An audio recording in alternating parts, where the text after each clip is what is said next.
Latvijas Darbdevēju konfederācija ir iesaistījusies fantastiskā kustībā, kas ir profesionāla izglītība un prakšu iespēja pie jums, pie darba devējiem. Iemāciet kaut vienam jaunietim arodu, un jau Latvijā būs daudz vairāk zinošu un varošu speciālistu. Mums regulāri uz 3 pavāriem nāk studenti. Lielākā daļa, starp citu, šī brīža pavāru ir cēlušies tieši no studentiem. Vislielākais ieguvums tieši no studentiem 3 pavāru restorānā ir ļoti vienkārši. Mums ir darbinieki, mums visu laiku ir darbinieki. Nav noslēpums, ka pašreizējā situācijā jaunie labie speciālisti ir uz iztiekšanu Latvijā. Līdz ar to prakses iespējas jūsu uzņēmumā jums dot garantiju, ka jūs dabūsiet šos labus speciālistus. Patiesībā lielākie pārtikas ražošanas uzņēmumi sacenšas, lai savās rindās iegūtu labākos no šiem studentiem. Īstenībā tikai pastrādājot cieši ar šo darbinieku, tu saproti, vai tas būs tavs darbinieks vai ne. Un tā ir brīnišķīga iespēja tieši studiju laikā atlasīt labākos, iepazīt viņus un pēc tam piedāvāt viņam darba vietu uzņēmumā.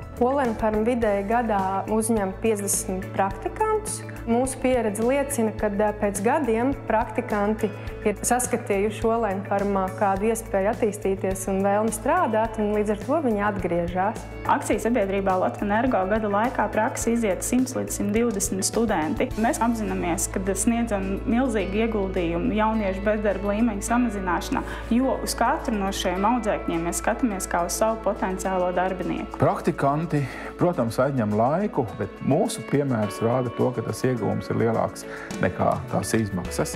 Skaidrs, ka jebkurš cilvēks iet pēc tam tālāk pa karjeras kāpnēm, bet tas laiks, ko viņš pavada šeit, tu viņā var ieguldīt tik daudz, un tu var dabūt ārā tieši tādu rezultātu no tā studenta, kāds tajā pozīcijā tev ir vajadzīgs. Praksas devējiem ir svarīgi pievērst uzmanību tiem praktikantiem, kas izrāda savu interesi uzņēmuma darbībā, jo šie varētu būt jūsu nākušie darbinieki un speciālisti. Labākie praktikanti kļūst arī par labākajiem darbiniekiem, un tas ir tieši tas, ko vēlas jebkurš uzņēmums. Uzņēmējiem, kas vēl šaubās, vai pieņemt praktikants vai nepieņemt, es pavisam silti ieteiktu to darīt, tādēļ, ka praktikants ir jebkura uzņēmuma nākotne, un tas ir potenciāls izveidot tādu darbinieku, kas tieši uzņēmumam ir nepieciešams. Ja jūs kā uzņēmējs vēlties kļūt par vienu no labākajiem savā nozarē vai vienu no labākajiem Eiropā un pasaulē, tad noteikti vajag apsvērt iespēju piesaistīt jaunus talantus.